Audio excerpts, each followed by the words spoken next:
credete che se la mangia tutti i soldi, il ciccio essi che non funziona? Ma invece funziona, no? O me paghi, o mi ve rovino voi, e anche il vostro Stato. Antonio! Prospero! Che velocità! Antonio, aiutami te!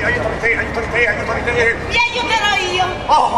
Vi servirò come il più fedele dei servitori! Bravo! Mi sento già un po' meglio!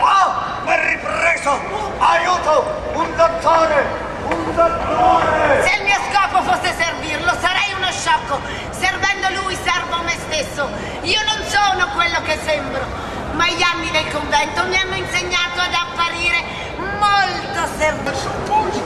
Ma avete veramente un polso disgraziato. Ma secondo me avete una tachicardia. Vediamo la lingua. Vediamo. Come tira il vento. Est sud-est, forza 4.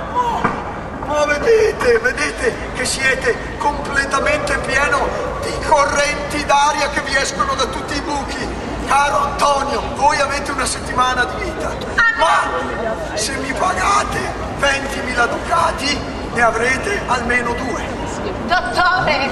Sì, allora, io che ero venuto qui per farmi un check-up gratis, come diceva il grande Aristotele, in vino veritas, in scarpe Adidas, in bagno Babedas.